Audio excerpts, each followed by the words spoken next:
दोस्तों आज की वीडियो बहुत खास है क्योंकि आज मैं आपको एक मुकम्मल इंडस्ट्रियल इलेक्ट्रिकल कंट्रोल पैनल बनाकर दिखाने वाला हूं, वो भी जीरो से लेकर मुकम्मल वायरिंग तक, ताकि आप भी किसी फैक्ट्री लेवल का पैनल खुद बना सकें।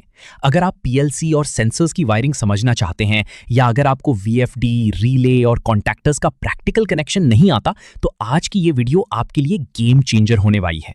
सबसे पहले आप इस पैनल को देख सकते हैं। यहां हमने मुख्तलिफ इंडस्ट्रियल कंपोनेंट्स इंस्टॉल किए हैं, जैसे ओमरॉन पीएलसी, वीएफडी और inverter, 24 volt DC relay, magnetic contactors, MPCB यानी motor protection circuit breaker, SMPS power supply, HMI screen, push button, selector switches और इमरजेंसी स्विच। और इस पैनल की पीएलसी के साथ हम 16 सेंसर्स इस्तेमाल करने हैं, जिसके अंदर फोटो इलेक्ट्रिक सेंसर्स हैं, ट्रांसमीटर रिसीवर, और कुछ सेंसर्स हैं फोटो इलेक्ट्रिक डिफ्यूज टाइप्स हैं, और कुछ सेंसर्स हैं प्रॉक्सिमिटी सेंसर्स। लेकिन इससे पहले कि हम डायरेक्ट पैनल की वायरिंग शुरू करें, सबसे पहले मैं आपको तमाम कंपोनेंट्स के बारे में थोड़ा ओवरव्यू दे दूं कि हमने ओमरॉन की पीएलसी इस्तेमाल करनी है, उसके बारे में एक्सप्लेन कर दूं, वीएफडी इन्वर्टर इस्तेमाल किया है, उसके बारे में एक्सप्लेन कर दूं, पुश बटन इस्तेमाल किया है, प्रॉक्सिमिटी सेंसर इस्तेमाल किया है, ट्रांसमीटर रिसीवर सेंसर इस्तेमाल किया है, और फोटो इलेक्ट्रिक सेंसर इस्तेमाल किया डिफ्यूज टाइप, उसके बारे में एक्सप्लेन कर दूं, 24 वोल्ट डीसी रिले इस्तेमाल की है, उसके बारे में एक्सप्लेन करना, कुछ चीजें मैंने पैनल के अंदर इंस्टॉल की हैं, उसके बारे में आपको सबसे पहले एक्सप्लेन करने वाला हूं, ताकि आपको वायरिंग करते वक्त कोई कंफ्यूजन ना हो। सबसे पहले बात करते हैं एचएमआई यानी ह्यूमन मशीन इंटरफेस की। ये एक टच स्क्रीन होती है जिसके जरिए हम पूरे सिस्टम को कंट्रोल करते हैं। एचएमआई को चलाने के लिए हम इसे 24 वोल्ट डीसी सप्लाई देते हैं, यानी एसएमपीएस से आने वाली प्लस 24 वोल्ट और 0 वोल्ट इसके पावर टर्मिनल्स पर कनेक्ट की जाती है। इसके बाद एचएमआई को पीएलसी के साथ कम्युनिकेशन के जरिए कनेक्ट किया जाता है, जैसे RS-232 या RS-485 या ईथरनेट के जरिए। एचएमआई के जरिए हम स्टार्ट स्टॉप, स्टेटस मॉनिटरिंग और फॉल्ट देख सकते हैं। अब बात करते हैं एसएमपीएस पावर सप्लाई की। इसकी इनपुट पर हम 220 वोल्ट एसी देते हैं और आउटपुट से हमें 24 वोल्ट डीसी मिलता है। यही 24 वोल्ट डीसी हम पीएलसी, सेंसर्स, रिले और एचएमआई को देने के लिए इस्तेमाल करते हैं। अब आते हैं पीएलसी पर, जो इस पूरे सिस्टम का दिमाग होता है। हमने ओमरॉन की CP1H की पीएलसी इस्तेमाल की है। कुछ पीएलसी होती हैं रिले टाइप, कुछ पीएलसी होती हैं ट्रांजिस्टर टाइप। पीएलसी के दो हिस्से होते हैं, इनपुट और आउटपुट।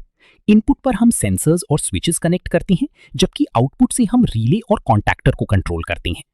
अब बात करते हैं मैग्नेटिक कॉन्टैक्टर की। इसके दो अहम टर्मिनल्स होते हैं, A1 और A2 कॉइल के लिए। जब हम A1 पर फेज और A2 पर न्यूट्रल देते हैं तो कॉन्टैक्टर ऑन हो जाता है और लोड को चला देता है।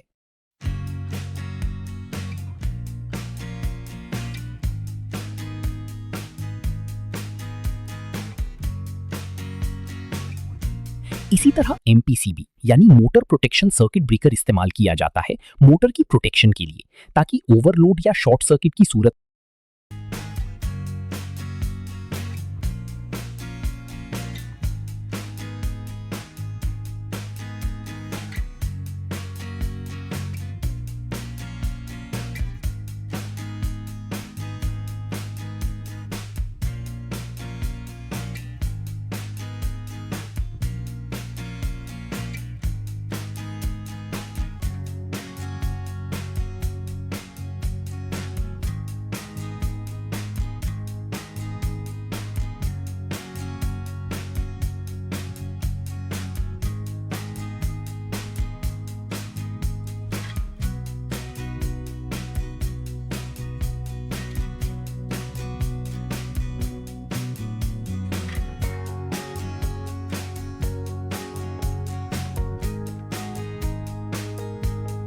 अब हम पीएलसी के इनपुट सेक्शन में सेंसर्स कनेक्ट करते हैं।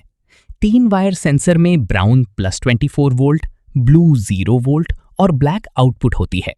एनपीएन सेंसर नेगेटिव देता है, जबकि पीएनपी सेंसर पॉजिटिव देता है। इसी के मुताबिक पीएलसी इनपुट कनेक्ट किया जाता है। पीएलसी के आउटपुट से हम डायरेक्ट लोड नहीं चलाते, बल्कि हम रिले इस्तेमाल करते हैं।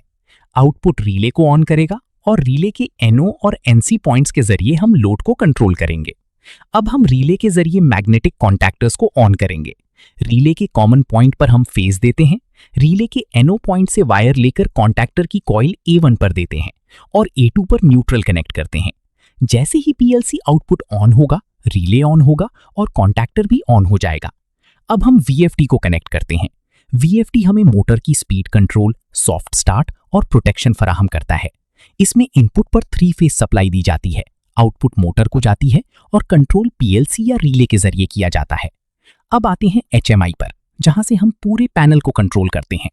HMI के जरिए हम स्टार्ट और स्टॉप करते हैं, सिस्टम का स्टेटस मॉनिटर करते हैं और फॉल्ट्स को देख सकते हैं। HMI को PLC के साथ कम्युनिकेशन के जरिए कनेक्ट किया जाता है। अब बात करते हैं पुश बटन और सेलेक्टर स्विचेस की। इसमें start push button, stop push button, 4 selector switches और एक इमरजेंसी स्विच शामिल है।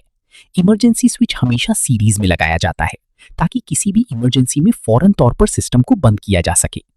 होल्डिंग सर्किट का इस्तेमाल हम इसलिए करते हैं कि एक बार सिस्टम ऑन हो जाए तो वो खुद चलता रहे, यानी आप स्टार्ट बटन दबाएं, सिस्टम ऑन हो जाए और बटन छोड़ने के बाद भी सिस्टम चलता रहे।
तो दोस्तों, इस तरीके से हमने एक मुकम्मल इंडस्ट्रियल PLC कंट्रोल पैनल तैयार किया। अगर आपने ये वीडियो मुकम्मल देखी है तो यकीन माने आपका लेवल अब बिगिनर से इंटरमीडिएट हो चुका है। वीडियो को लाइक करें, शेयर करें और कमेंट में ज़रूर बताएं कि अगली वीडियो किस टॉपिक पर चाहिए।